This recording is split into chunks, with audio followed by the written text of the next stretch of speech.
신약성경 14쪽 마태복음 10장 5절로 8절 말씀 제가 받들어 읽겠습니다.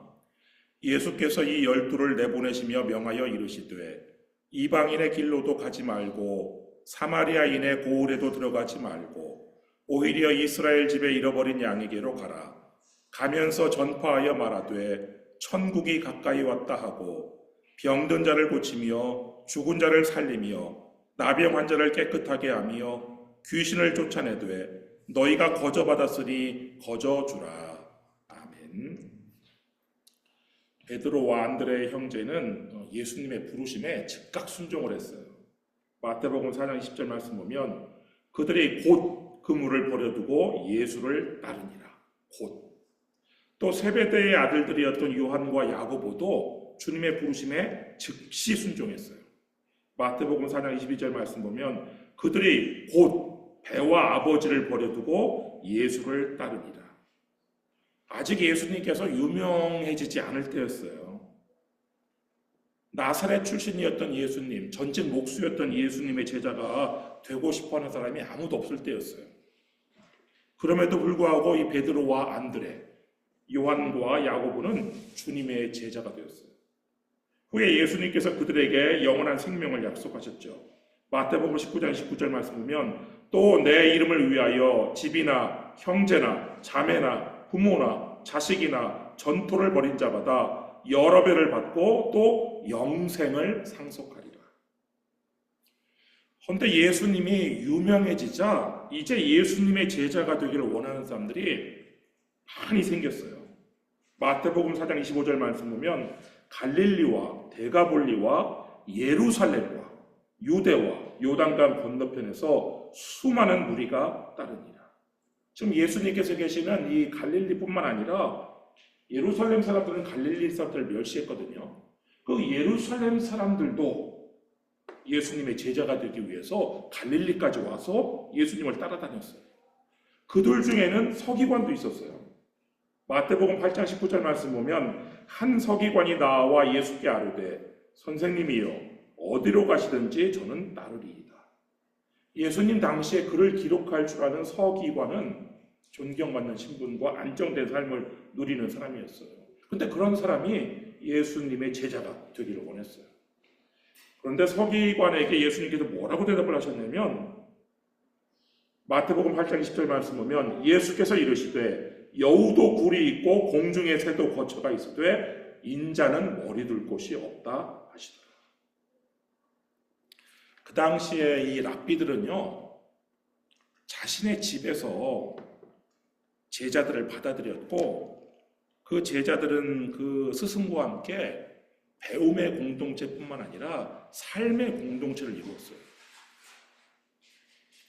그래서 길리기아 다소 출신인 바울이 예루살렘까지 와가지고 그 예루살렘에 있는 가말리엘의 집에 들어가서 거기서 배우면서 거기서 살았던 것이죠. 근데 예수님께서는 우리가 다 알다시피 집이 없으셨어요. 인자는 머리 둘 곳이 없다라고 말씀하셨어요. 지금 예수님께서는 지금 어떻게 보면은 남의 집에 지금 얹혀 살고 계신 거예요. 베드로의 집에.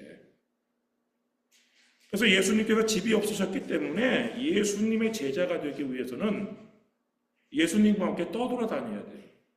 그리고 불안정한 가운데 살아야 됐어요. 예수님께서는 이 예루살렘에서 온 이 안정적이고 존경받는 서기관에게 이 사실을 알려줬어요.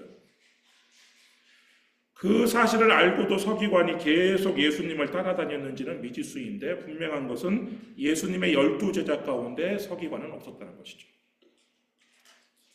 예수님께서 가버나움에서 직접 부르신 제자는 어부들 외에 세리 마태가 있어요.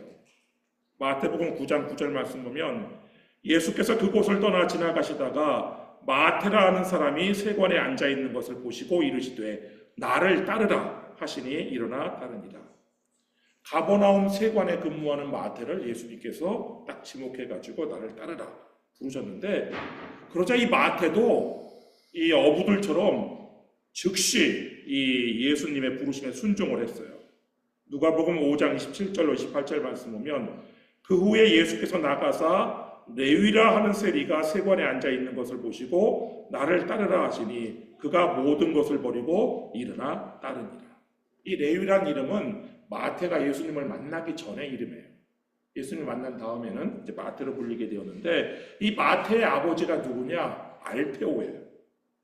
마가복음 2장 14절 말씀 보면 또 지나가시다가 알페오의 아들 레위가 세관에 앉아 있는 것을 보시고 그에게 이르시되 나를 따르라 하시니 일어나 따르니라. 근데 이 알페오의 아들이 또 예수님의 제자 중에 또 누가 있느냐? 야고보가 있었어요. 예수님의 제자 중에 12제자 중에는 야고보가 2명이 있었는데, 한 명은 세베대의 아들 야고보, 또 다른 한 명은 이 알페오의 아들 야고보인데, 오늘 마태복음 10장 그 2절 3절 말씀 보면 12사도의 이름은 이러하니 베드로라 하는 시몬을 비롯하여 그의 형제 안드레와 세베대의 아들 야고보와 그의 형제 요한, 빌립과 바돌로메, 도마와 세리마테, 알페오의 아들 야고보와 다데오. 그래서 이 알페오의 아들 야고보를 누구로 보냐면, 알페오의 아들이 마태잖아요. 이 마태의 형제로 보고 있어요.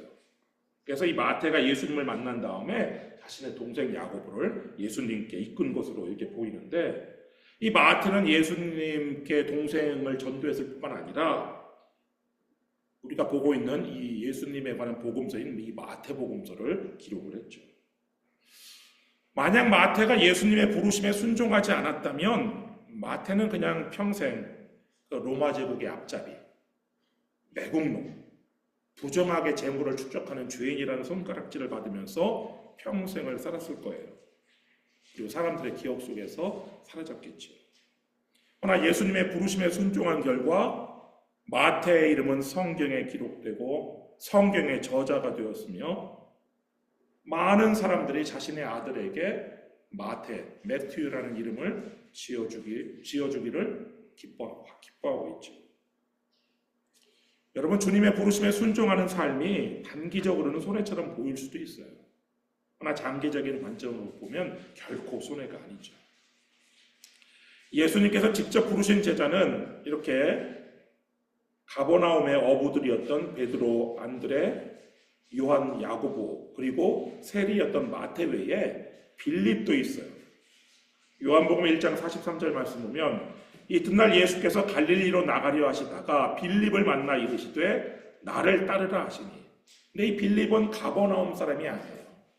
가버나움에서 동쪽에 있는 갈릴리 호수 연안의 도시가 이 도시인 베세다, 이 베세다 사람이에요. 요한복음 12장 21절에서 그들이 갈릴리 베세다 사람 빌립에게 가서 청하여 이르되 선생이여 우리가 예수를 배우고자 하나이다 하니. 이 베세다라는 그 말의 뜻이, 벳이라는 것이 히브리어로 집이죠. 베들레헴은 뭐 떡집이고, 베세다는 무슨 집이냐? 어부들의 집이라는 뜻이에요. 이 베세다는 그 이름처럼 많은 사람들이 그 갈릴리 호수에서 물고기를 잡아 생활을 했고, 이 빌립도 아마 어업에 종사했을 것인데, 예수님께서는 이 가버나움에서 이 베세다 사이를 배로 이렇게 왕복하면서 많은 사역을 하셨어요. 그러다가 이제 베세다에서 빌립을 만나셨고 빌립을 부르셨단 말이에요. 빌립 역시 즉시 순종했죠. 예수님의 제자가 된 이 빌립은 가장 먼저 한 일이 뭐냐? 자신의 친구에게 예수님을 전한 것이었는데, 자신의 친구 나다나엘이 어디 살고 있는 친구였냐면 갈릴리 가나에 살고 있었어요. 그래서 이 갈릴리 가나까지 찾아가서 이 나다나엘에게 예수님을 소개하는데, 요한복음 1장 45절 말씀 보면 빌립이 나다나엘을 찾아 이르되 모세가 율법에 기록하였고 여러 선지자가 기록한 그 일을 우리가 만났으니 요셉의 아들 나사렛 예수니라. 나다나엘에게 나사렛 예수가 바로 우리가 기다리던 그리스도, 메시아다, 이렇게 지금 전했어요. 그런데 이 나다나엘이 이 빌립의 말을 믿지 않는 거예요. 요한복음 1장 46절 말씀 보면 나다나엘이 이르되 나사렛에서 무슨 선한 것이 날 수 있느냐? 빌립이 이르되 와서 보라 하니라. 나다나엘은 예수님의 출신지 그 나사렛이라는 것을 알고 예수님을 그리스도라고 인정하지 않았어요. 그러자 이 빌립이 이 나다나엘에게 예수님을 직접 보고 네가 판단해라 하고서는 예수님께 데리고 왔어요. 베세다까지. 예수님을 직접 만난 나다나엘이 결국은 예수님과의 몇 번 대화 끝에 예수님을 향해서 하나님의 아들 메시아 그리스도라는 고백을 하죠. 요한복음 1장 49절 말씀 보면 나다나엘이 대답하되 랍비여 당신은 하나님의 아들이시요 당신은 이스라엘의 임금이로소이다. 그리고 예수님의 제자가 되었죠. 이 나다나엘은 아버지가 돌로메예요. 그래서 바돌로메라고 불리게 되었는데 이 아람어에서 바라는 그 접두어는 영어에서 맥과 같은 뜻이죠. 아들이라는 뜻이죠. 그렇게 예수님께서 직접 불렀던 그런 사람들, 그리고 예수님이 부르진 않았지만 예수님의 명성을 듣고 예수님의 제자가 되기 위해서 각처에서 예수님을 따라다니는 수많은 사람들, 그런 사람들 중에서 예수님이 특별히 12사람을 불렀어요. 오늘 마태복음 10장 1절 말씀 다시 보시면 예수께서 그의 12제자를 부르사 더러운 귀신을 쫓아내며 모든 병과 모든 약한 것을 고치는 권능을 주시니라. 근데 그 예수님의 특별한 부름을 받은 12명은 누구냐? 2절 말씀 보면 12사도의 이름은 이러하니 베드로라라 하는 시몬을 비롯하여 그의 형제 안드레와 세베대의 아들 야고보와 그의 형제 요한, 빌립과 바돌로메, 도마와 세리마테, 알페오의 아들 야고보와 다데오, 가나나인 시몬 및 가룟유다 곧 예수를 판자라. 그 12명 가운데 예수님께서 직접 부르신 사람들은 다 포함됐어요. 베드로, 안드레, 야고보, 요한, 빌립과 바돌로메, 그리고 세리마테, 그리고 마테의 동생으로 추정되는 알페오의 아들 야고보. 그리고 나머지 이렇게 7명은 예수님께서 직접 부르시고 그들이 이제 직접 데리고 오거나 전도한 그런 가족이나 친구들이고, 이제 도마는 예수님의 부활을 의심하는 것으로 유명한 도마, 그리고 다데오는 우리가 좀 익숙하지 않은 이름인데, 이 다데오는 사도행전에서는 누구로 소개되냐면 유다로 소개돼요. 근데 어떤 유다냐? 다른 유다와 구별하기 위해서 이렇게 기록되어 있는데, 사도행전 1장 13절 말씀 보면 들어가 그들이 유하는 다락방으로 올라가니 베드로, 요한, 야고보, 안드레와 빌립, 도마와 바돌로메, 마테와 및 알페오의 아들 야고보, 셀로딘 시몬, 야고보의 아들 유다가 다 거기 있어. 그러니까 이 다데오를 유다인데 가룟 유다와 구별하기 위해서 그 아버지 이름을 적었는데 바로 무엇이냐? 야고보의 아들 유다. 그래서 요한복음은요 이 다데오를 향해서 이렇게 또 기록하고 있어요. 요한복음 14장 22절 말씀 보면 가룟인 아닌 유다가, 그러니까 다데오가 이르되 주여 어찌하여 자기를 우리에게는 나타내시고 세상에는 아니하려 하시나이까. 그러니까 이 다데오는 가룟 유다가 아닌 다른 유다, 그리고 이 다데오가 한 유일한 예수님께 한 질문이 요한복음에 기록되어 있어요. 그리고 또 누가 있느냐면 여기 가나나인 시몬이 있어요. 이 가나나라는 단어는 그 열심당원, 열혈당원을 말하는 것인데, 그 사도행전에서는 셀로딘이라고 표현되어 있는데, 이 가나나인들은 당시에 로마 제국에 반발하여서 세금 납부를 거부했고 무력으로 이 로마로부터 독립을 추구했던 그런 사람들이 바로 이 가나나인, 셀로딘, 열혈당원, 열심당원이었는데, 지금 예수님의 제자들이 얼마나 다양하게 구성되어 있었냐면 로마 제국의 세금을 거두었던 진수에서 바쳤던 세리마테도 있고, 그 로마 제국의 세금을 바치는 것을 거부하고 로마 제국에 맞서 무력으로 싸우려고 했던 이 가나나인 시몬 같은 사람도 들어있었던 것이죠. 그리고 마지막은 우리가 잘 아는 예수님을 배반하고 예수님을 팔았던 가룟 유다가 있어요. 예수님께서는 이렇게 베드로부터 가룟 유다까지 12명의 제자들을 수많은 사람들 중에서 선발한 다음에 사도라고 불렀어요. 사도. 누가복음 6장 13절 말씀 보면 밝음에 그 제자들을 부르사 그 중에서 12를 택하여 사도라 칭하셨으니, 이 사도라고 번역된 그리스어는 아포스톨로스예요. 이건 원래 보냄을 받은 자 그런 뜻이에요. 우리가 임금의 명령을 받고 외국의 사절로 가는 신하를 우리가 사신이라고 하는 것처럼 주님의 명령을 받고 특별한 임무를 띠고 선교지로 보냄받은 제자를 우리가 사도라고 부르는 것이죠. 예수님께서는 이 12사도들을 보내시면서 이런 명령을 내려요. 5절 말씀 보시면 예수께서 이 12를 내보내시며 명하여 이르시되 이방인의 길로도 가지 말고 사마리아인의 고을에도 들어가지 말고 오히려 이스라엘 집에 잃어버린 양에게로 가라. 이방인 선교에 앞서서 이스라엘 선교를 제자들에게, 사도들에게 명령을 하셨어요. 예수님께서는 사도들에게 그 목자 없는 양과 같이 이제 기운이 빠져 있는 이 이스라엘 사람들에게 천국 복음을 전할 것을 명하시는데 7절 말씀 보면 가면서 전파하여 말하되 천국이 가까이 왔다.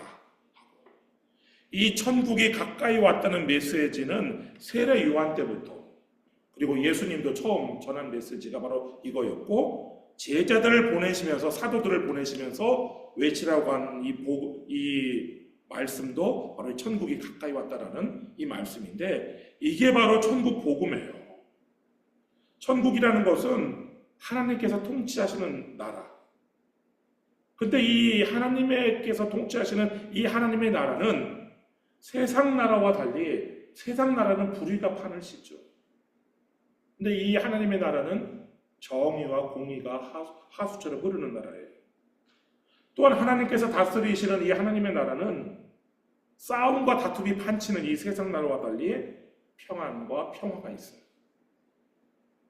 나아가서 하나님께서 임금되어 다스리시는 이 하나님의 나라는 그냥 한탄과 억울함이 가득한 이 세상 나라와 달리 기쁨과 즐거움이 가득해요.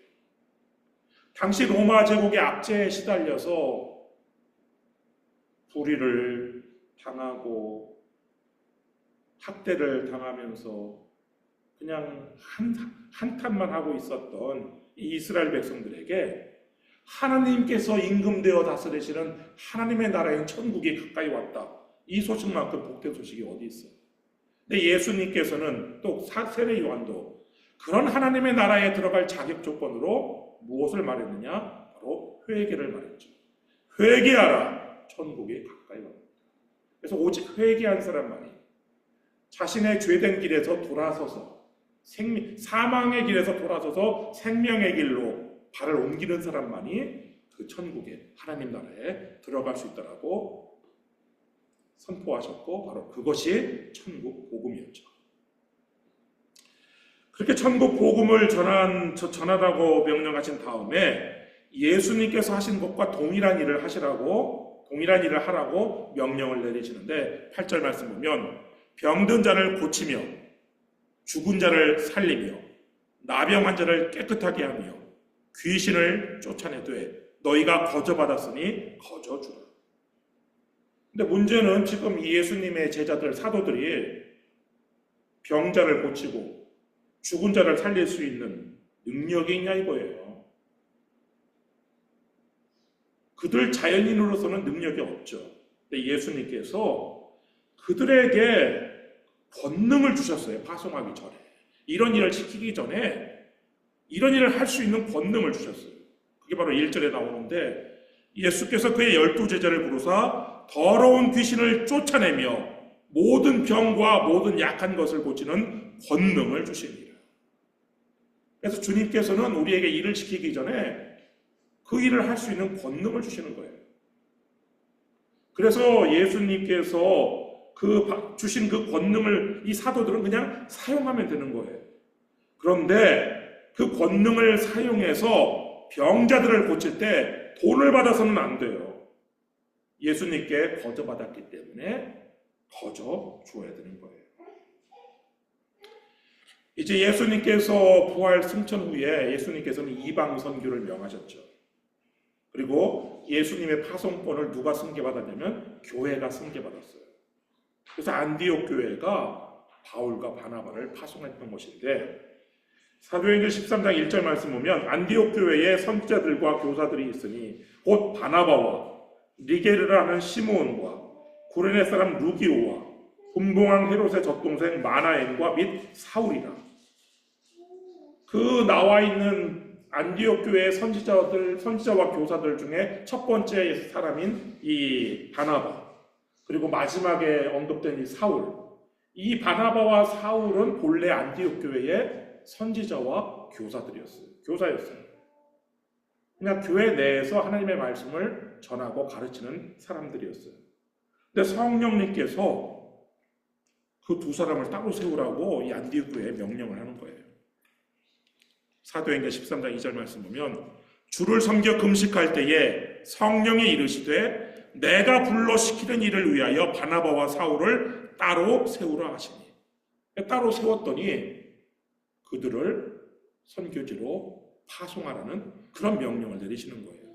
그래서 안디옥 교회가 이 두 사람을 파송을 하는데, 사도행전 13장 3절 말씀 보면 이에 금식하며 기도하고 두 사람에게 안수하여 보내니라.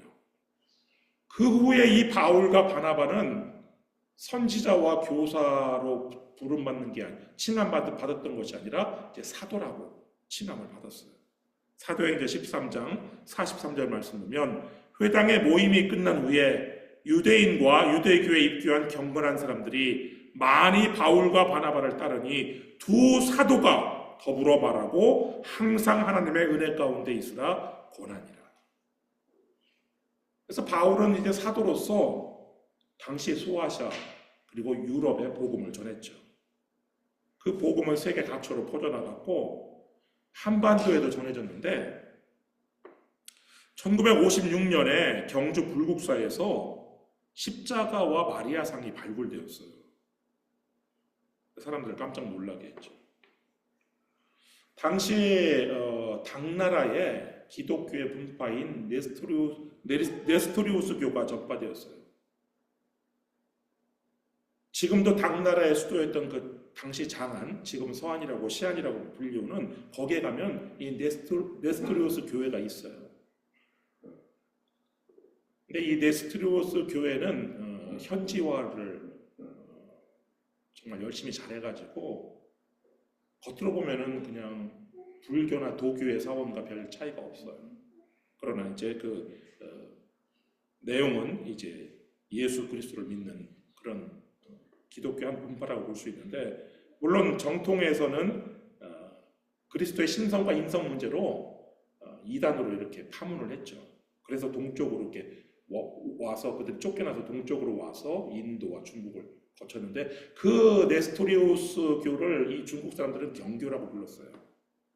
이 경교 선교사들이 당시 당나라와 통일신라가 이렇게 왕래가 활발했는데, 이 통일신라의 수도인 이 경주까지 와서 이렇게 복음을 전하는 것으로 보여지는데, 그러나 경교는 우리나라에서 명맥이 끊겼죠. 중국에서는 아직도 이렇게 아주 작은 수지만 계속 이어졌지만 우리나라에서는 끊겼어요. 그러다가 세월이 흘러서 카톨릭 선교사가 조선에 도착을 했죠. 1593년에 그레고리오 데 세스페데스라는 이 스페인 출신의 예수의 신부가 이 조선에 첫 발을 들였어요. 근데 이 세스페데스 신부는 이 조선인 선교를 위해서 조선에 온 것이 아니라 그 일본군 종군 신부로서 이 조선에 왔죠. 그래서 그 일본 군인들을 이제 세례주고 전도하고 그들에게 성례를 베풀기 위해서 일본군, 그러니까 왜군과 함께 이 땅에 온 것이죠. 조선 선교를 위해서 최초로 파송된 카톨릭 선교사는 서양 사람이 아니라 청나라 사람인 주문모 신부였어요. 그래서 초기 이 카톨릭은 이 우리나라 그 쇄국 정책에 따라서 또 조선 동학과 또 서학 대비되는 이 서학이라고 불리면서 이 동학처럼 이 서학인 천주교도 카톨릭도 조선 조정에 많은 탄압을 받았죠. 한편 개신교에서 최초로 조선 땅에 발을 들인 이 한반도에 발을 들인 사람은 독일 출신의 귀칠라프 선교사인데 이 사람은 의사 신분이었어요.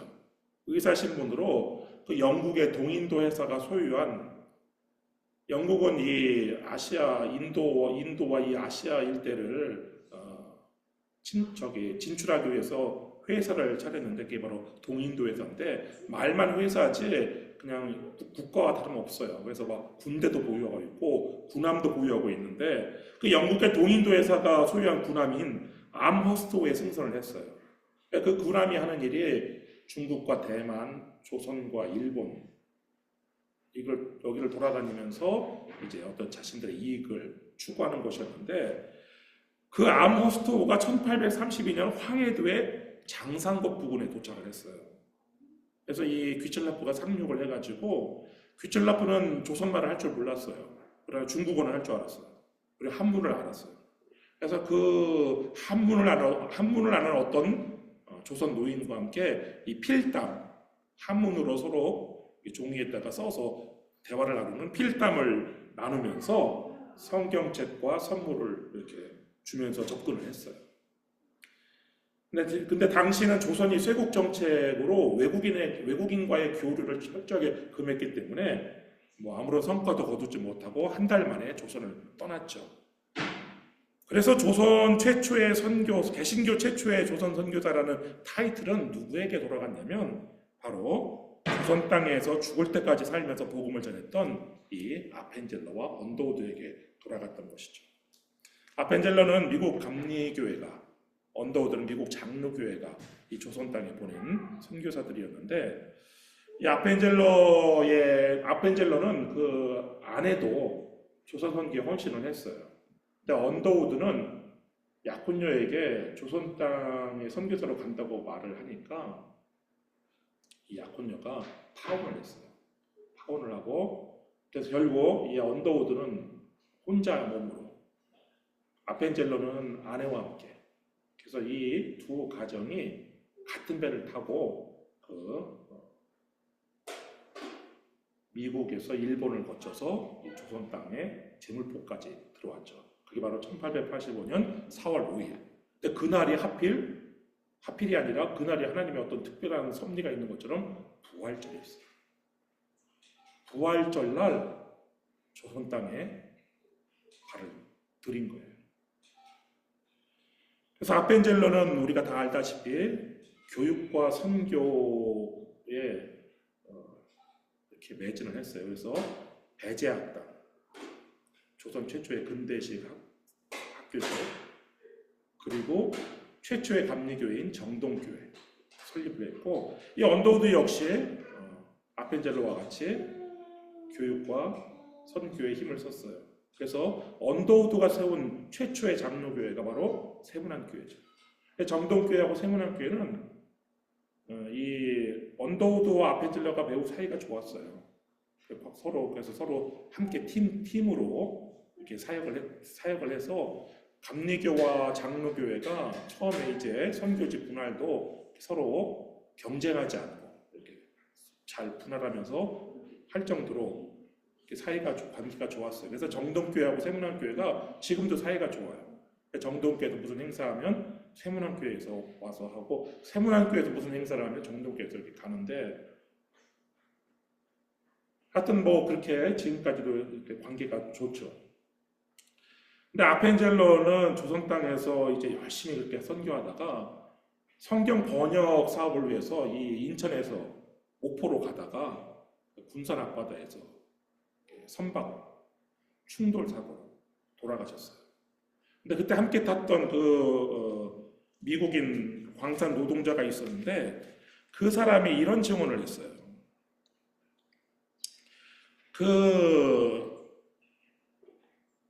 이 배가 있으면은 1등석, 2등석, 3등석이 이렇게 있는데 이 3등석에 탄 그 목포 출신의 그 이화학당 여학생이 있었어요.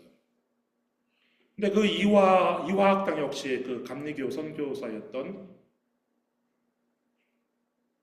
그 스크랜턴 선교사의 어머니였던 스크랜턴 대부인이라고 불렸는데 그 스크랜턴 선교사가 이제 세운 학교가 이화학당인데 그 이화학당의 여학생을 이 목포로 가는 길에 이 아펜젤 선교사한테 부탁을 했단 말이에요. 잘 데려가달라고. 근데 그 여학생이 그 3등석에 있는 것을 알고 이 아펜젤로 선교사가 그냥 자신만 해협체 나갔으면 살았을 건데 이 광산 노동자, 탄광 기술자였던 보울비는 살았거든요. 그렇게 해서.